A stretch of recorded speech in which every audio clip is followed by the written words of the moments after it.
네, 로마서 19번째 시간입니다.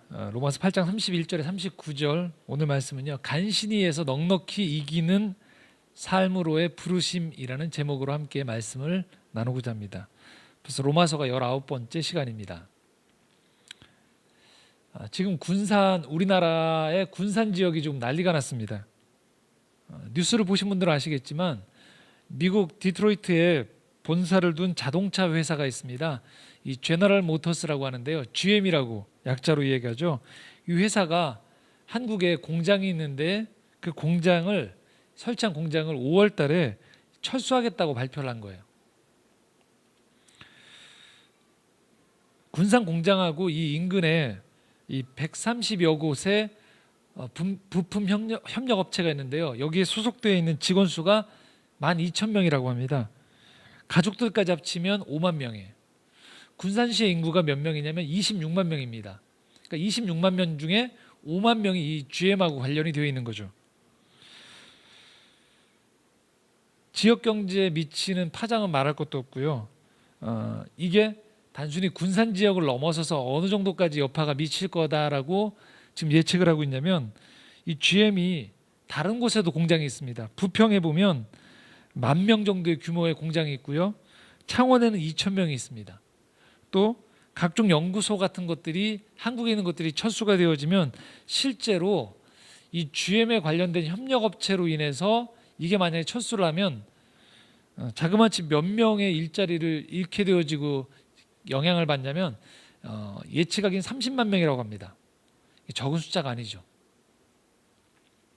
자, 그러면 이 자동차 회사가 한국에 들어왔는데 왜 철수하느냐? 뭐 여러 가지 이유가 있는데요. 그 중에 하나가 이거는 이제 분석이기 때문에 정확히 이거다라고 얘기할 수 없지만 이런 예측 기사들이 많이 나오고 있습니다. 신문에. 정부에게 재정 지원을 좀 해달라고 압박을 한다는 거예요. 우리 좀 도와달라. 우리 회사가 어렵다. 안 도와주면 우리 철수하겠다. 근데 저도 이제 이 설교를 준비하면서 기사를 통해서 알게 된 건데 이미 16년 전에 정부에서 2천억을 지원해 줬더라고요. 근데 지원을 받고서도 이 회사가 최근에 발표한 거 보니까 우리나라에 투자했던 자본금의 3조 원을 이미 다 바닥냈다고 하더라고요. 그러니까 우리나라에 투자한 것들이 다 손해가 났다라고 결론이 났다라고 얘기하고 있어요. 정부에서는 계속 장부를 공개하라 하는데 공개하지 않고 있다고 합니다. 어려운 거죠. 정부가 지금 이 30만 명 가까운 사람들한테 영향이 갈까 싶어서 뭔가 재정 지원을 다시 해야 되는가 말아야 되는가, 자칫 잘못하면 밑빠진 독에 물 붓는 것은 아닌가라고 걱정이 되는 거죠.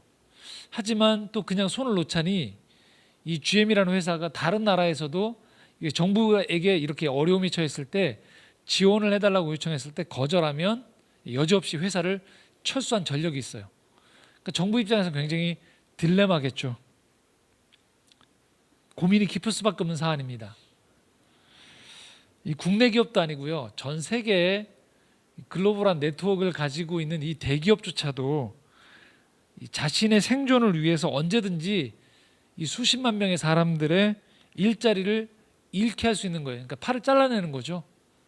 그들도 뭐 그걸 좋아하진 않겠죠. 하지만 몸통이 살기 위해서 잘라낼 수밖에 없다라는 그런 나름의 자본주의 사회에서 기업을 운영하는 원리가 그 안에도 동일하게 적용이 되어지는 것이죠.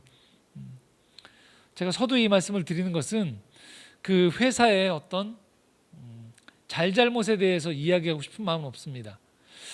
그런데 한편으로는 우리가 이런 생각을 해볼 수 있다는 거예요. 자본주의 사회를 살아가는 현대인들의 이 삶의 일자리라는 것, 삶의 내 토대라는 게 얼마나 취약한지를 다시 한번 깨닫게 되는 거죠.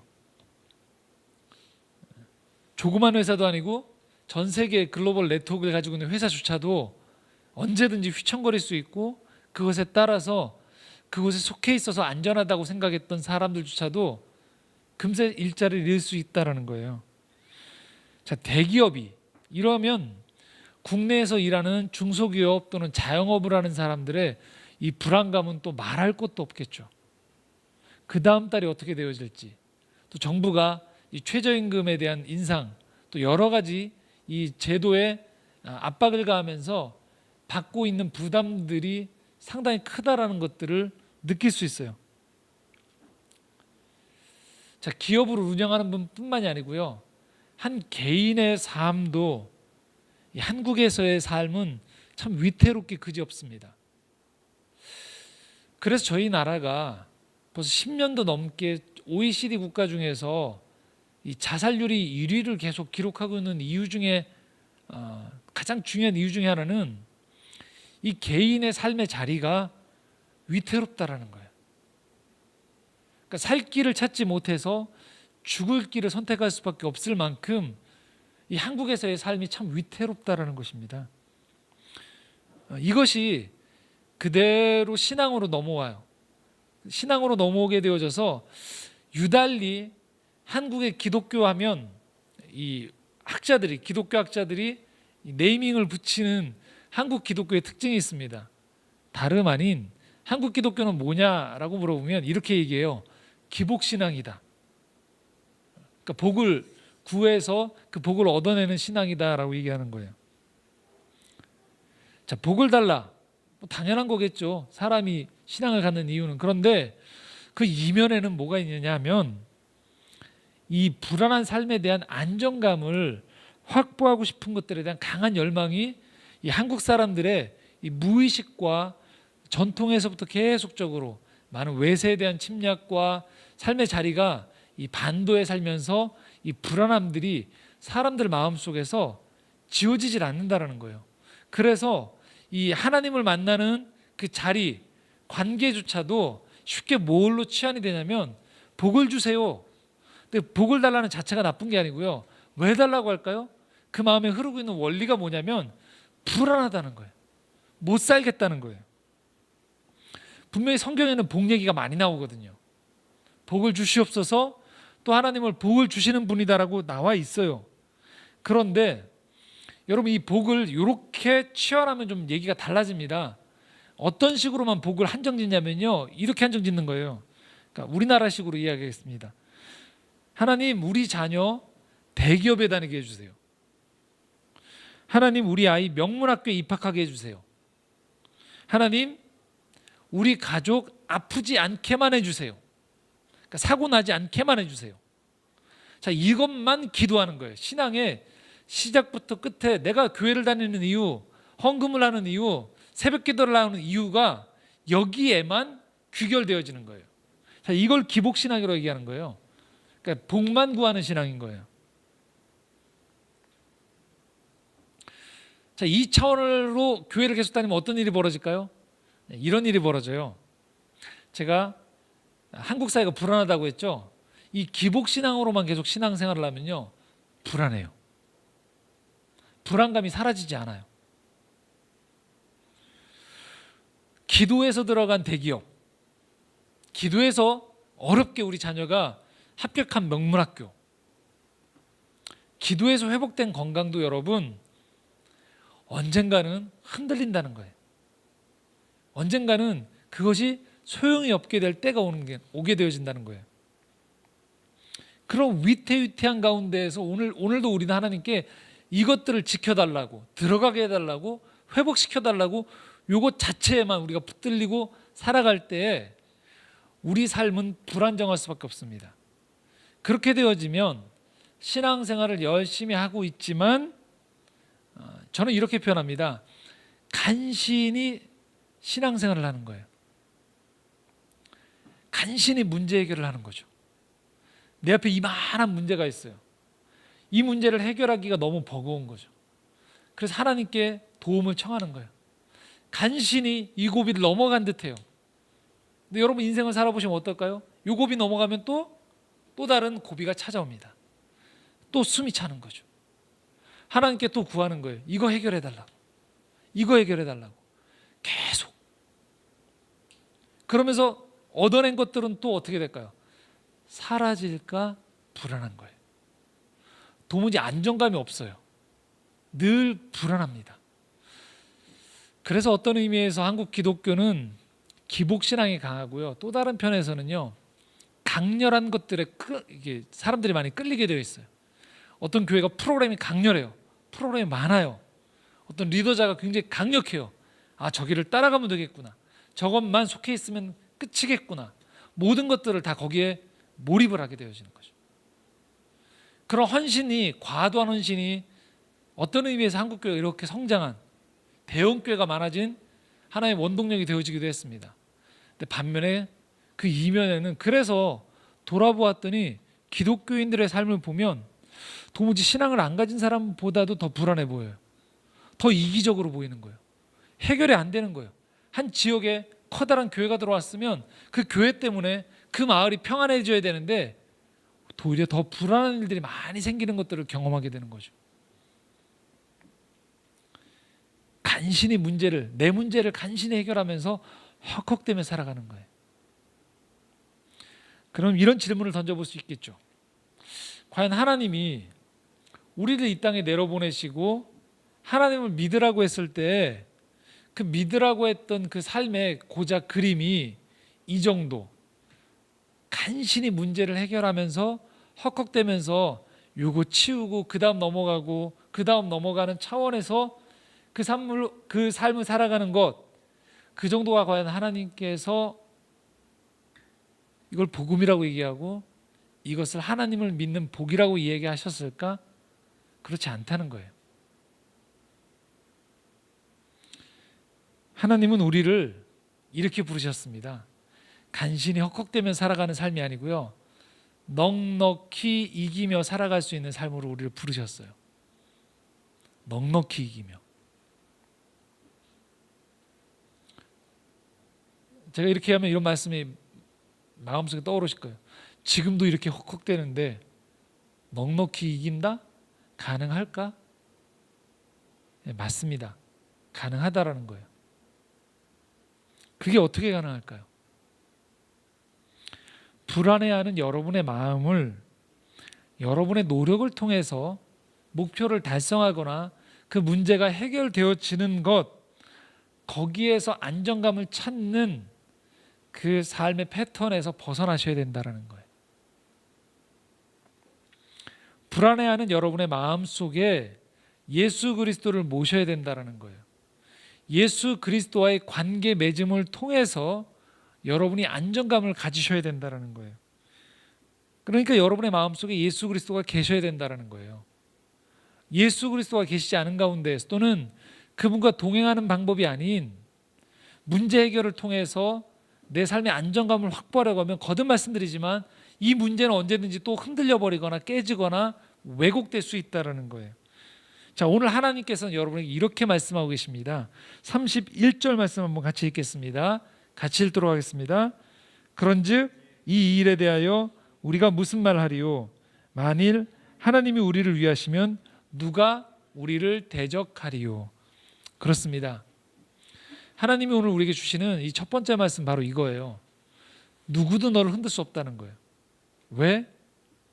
내가, 하나님이 너희를 붙잡고 있다는 거예요. 너희를 위하기 때문에 너희가 흔들릴 이유가 없다라는 거예요. 보통 우리는 문제에 집중을 하는데 하나님은 나에게 집중하라고 얘기하세요.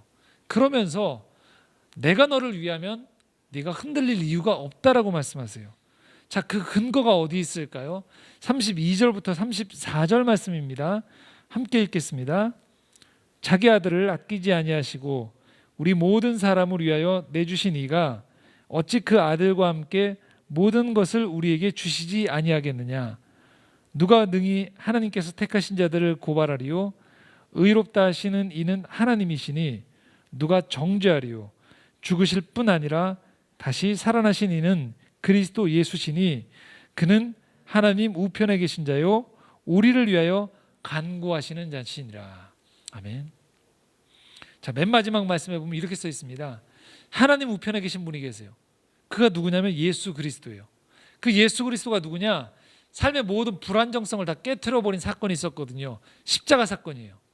죽음에서 부활해서 이기신 그 예수 그리스도가 우리에게 준 복음이 한 가지 있어요. 뭐냐면 그가 부활하셔서 하나님 우편에 앉아 계신데, 앉아 계시면서 그가 놀고 있는 게 아니라는 거예요. 뭐 하고 계시다? 우리를 위하여 뭐 하고 계시다고요? 기도를 하고 계시다라는 거예요.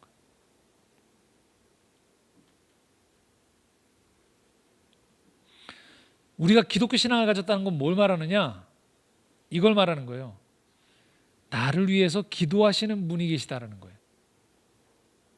그분이 누구라고요? 하나님이시라는 거예요. 자꾸 여러분 이 오해를 벗으셔야 돼요. 하나님은 여러분과 동역자가 되세요. 저 위에서 그냥 심판자가 아니라는 거예요. 저 위에서 그냥 지켜보는 방관자가 아니라는 거예요. 어떻게 해요? 하나님 우편에서 예수님이 이 땅에서 우리와 똑같은 고생을 겪으셨던 그 예수님이 뭐하고 계시다고요? 우리를 위해서 기도하고 계신데요. 여러분 이 사실이 믿어지십니까? 그러니까 나는 나 혼자서 열심히 산다고 생각해요. 나 혼자서 내 삶의 안정성을 열심히 노력해서 획득해야 된다고 생각하고 있어요. 그런데 지금 뭐하고 계시다고요? 여러분 놀라운 사실입니다. 하나님이신 성자 예수 그리스도가 하나님 우편에서 우리를 돕기 위해서 기도하고 계시다라는 거예요. 나는 나 혼자서 열심히 살아가는 줄 알았어요. 근데 오늘 찬양에서 나왔듯이 나를 응원해주고 계신 분이 계시다라는 거예요. 나를 돕고 계신 분이 계시다라는 거예요. 나는 나 혼자서 고독하고 나 혼자서 분투하고 나 혼자 이 문제를 씨름하는 가운데서 해결해 나아가고 그분은 이 문제의 해결점을 그냥 던져주신다고 생각했는데 그렇지 않다라는 거예요. 하나님 우편에서 오늘도 우리를 위해서 기도하고 계신 분이 계시다라는 거예요.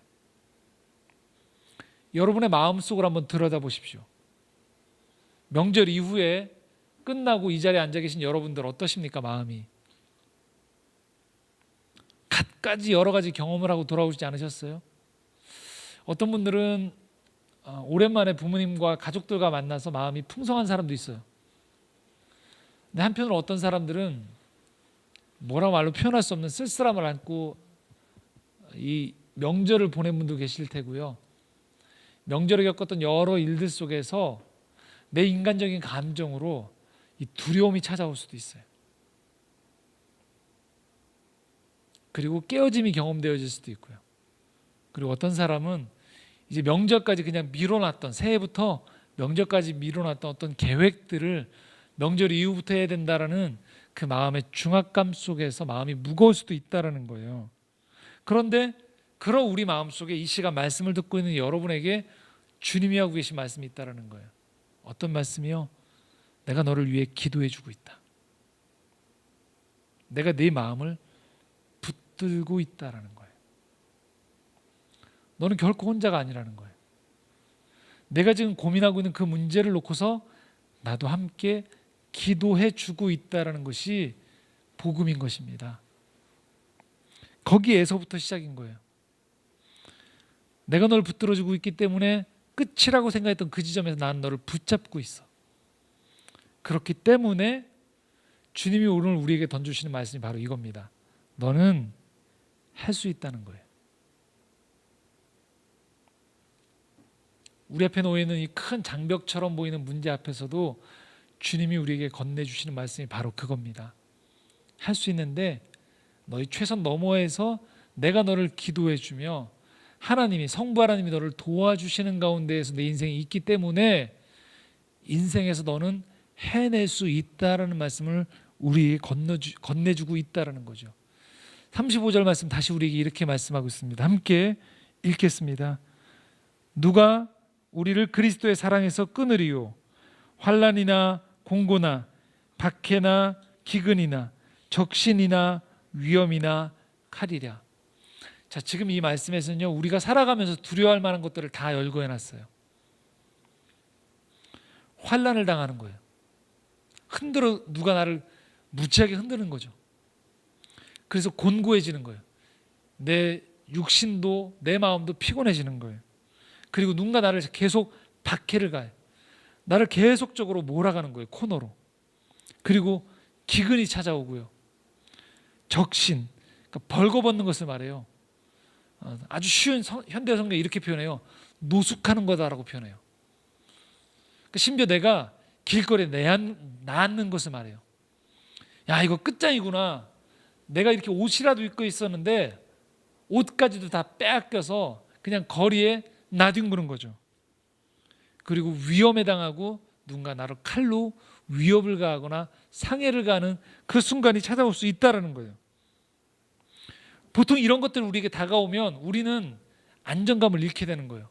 불안해지는 거예요. 이제 끝났구나. 어떻게 사나?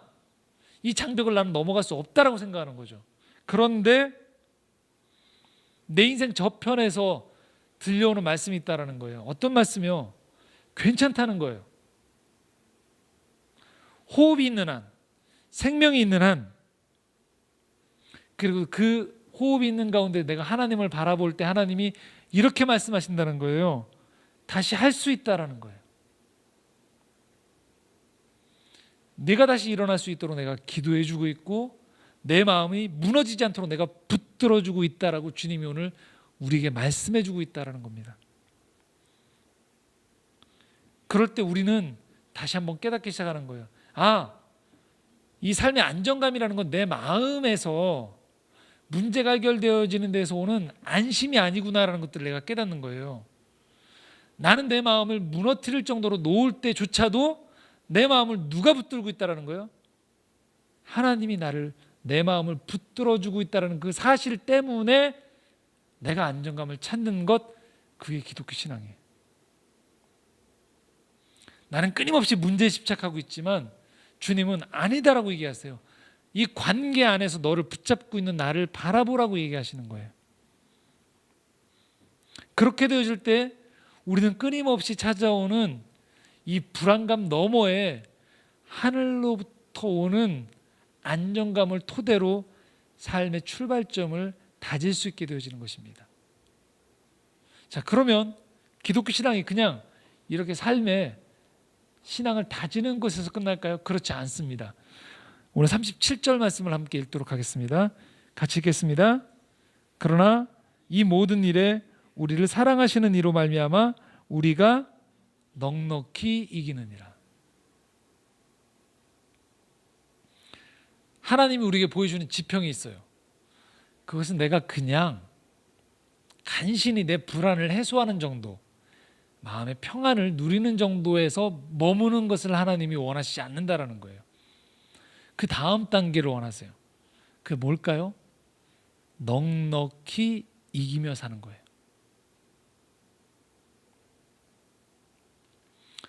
넉넉히 인생에 대한 여백을 가지고요, 넉넉히 인생에 대한 여유를 가지면서 내 인생을 살아가기를 원하신다는 거예요. 간신히 마음의 평안이라는 종이 쪽지 하나 안고 살아가기를 하나님이 원하시지 않는다라는 거예요.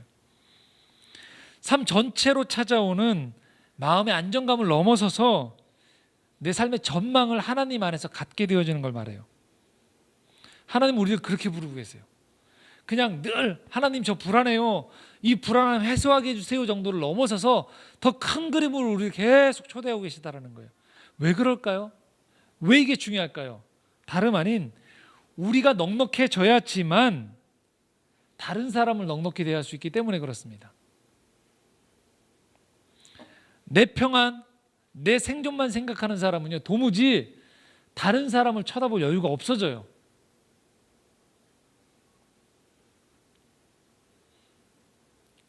넉넉할 때 비로소 우린 다른 사람의 곤란이 보이기 시작합니다. 다른 사람의 아픔이 보이기 시작합니다. 거듭 말씀드리지만 내 모든 문제가 다 해결됐기 때문이 아니에요. 하나님으로부터 오는 넉넉히 이기는 그 마음이 있을 때 비로소 우리의 눈이 옆을 돌아보기 시작합니다. 함께 아파하는 사람이 눈에 들어오고요, 함께 무너져 있는 사람이 보여지기 시작하는 지점은 바로 이 넉넉히 이길 때 가능해진다는 거예요. 왜 우리 사회가 이렇게 각박할까요?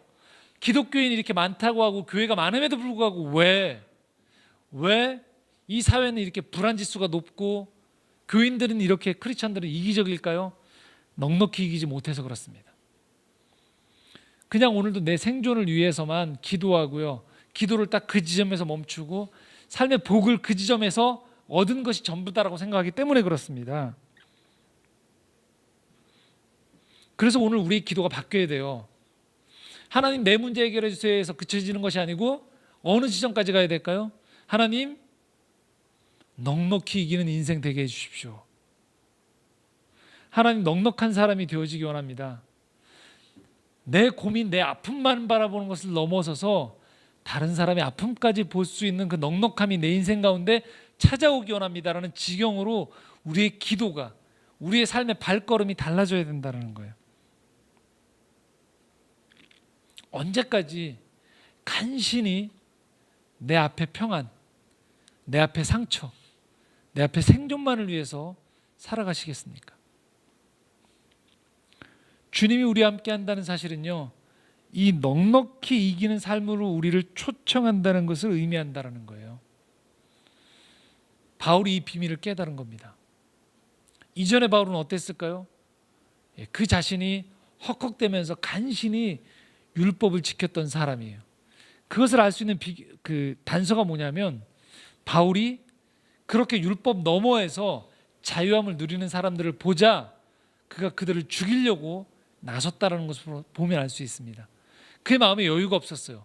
율법이라는 빽빽한 그림 안에서 간신히 그는 하나님의 말씀을 힘겹게 율법을 지키며 살아왔던 사람이에요. 그런데 누군가가 다른 그 안에 삶의 전망을 보였을 때 그는 도무지 그 삶의 양태를 보면서 질문할 여유가 없었어요. 저것이 진리일까? 지금 내 삶에서 찾아오는 이 평안없음, 율법을 지키기에도 버거움, 이 자체를 문제로 인식하지 못하고요, 그냥 나와 다르게 살아가는 사람들을 나와 똑같은 사람으로 만들기에 급급했던 사람이었던 거예요. 도무지 여유가 없었어요. 그랬던 그가 부활하신 예수 그리스도를 만난 거예요. 그렇게 되어지자 그런 새로운 그림이 보여지는 것들을 깨닫기 시작했던 거예요. 아, 하나님을 만난다는 것이 그렇게 헉헉대면서 간신히 율법의 도장을 찍으면서 이 법칙을 준수하는 것을 넘어서는 죽음을 이기신 생명의 주님과 함께 인생의 새로운 전망을 보는 것이구나라는 것들을 깨닫기 시작했던 것이죠. 그럴 때 그의 삶의 자유가 찾아온 거예요. 그의 삶의 평안이 찾아온 거예요. 그리고 이 땅에 살아가면서 그냥 율법 교사로서 존경을 받는 한 사람의 몫으로 넘어서는 만민을 다니면서 자기의 생명을 아끼지 않으면서 이 복음을 나눠줌으로 말미암아 다른 사람들도 간신히 자신의 생존만을 위해 살아가는 삶에서 넘어서서 넉넉히 이기는 이 하나님이 부여해 주신 삶의 선물을 그들도 경험하기를 원했던 것이죠. 오늘 말씀 38절 39절이 바로 이 바울의 고백이 담겨 있는 이 말씀인 것입니다. 함께 읽도록 하겠습니다. 내가 확신하노니 사망이나 생명이나 천사들이나 권세자들이나 현재일이나 장래일이나 능력이나 높음이나 깊음이나 다른 어떤 피조물이라도 우리를 우리 주 그리스도 예수 안에 있는 하나님의 사랑에서 끊을 수 없으리라. 아멘. 바울은 알게 된 거예요. 아, 내 인생을 붙들고 있는 게 하나님의 은혜요, 하나님의 사랑이구나라는 것들에 온전히 그가 휘감겨 버린 거예요. 그렇게 되어지자 그는 더 이상 간신히 살아가는 삶이 아닌 하나님 안에서 넉넉히 이기는 삶으로 그의 삶이 변화가 되어졌던 것이죠. 하나님은 오늘 우리를 이 삶으로 부르고 계세요. 혹시 간신히 신앙생활하고 있지는 않으세요? 오늘도 여러분을 죽음 너머에서부터 이겨서 사망이나 생명이나 또 하늘에 있는 천사들이나 이 세상에 뭔가 권세를 가졌다라고 힘을 가졌다라고 하는 사람 앞에서 휘둘리면서 눈치 보는 상황을 넘어서는, 그리고 현재나 장래나 그 어떤 이 땅에는 그 어떤 일이라도 내 삶의 안정감을 깨트릴 수 없음을 내가 확신하는 가운데에서 하나님을 바라보며 그분이 나와 함께 하시기에 나는 하나님 안에 거한다. 내 인생은 자유다. 내 인생은 평안이다. 이 고백을 하며 매일매일을 살아가기를 하나님은 원하신다는 것이죠. 끝으로 말씀을 정리하면서 한 가지 말씀을 더 드리고 싶어요. 그것은 하나님이 우리를 불러주실 때 거듭 내 한 사람의 평안을 넘어서는 다른 사람의 삶의 지경을 넉넉히 이길 수 있는 환경으로 함께 만들어주기 위해 힘써야 된다는 거예요.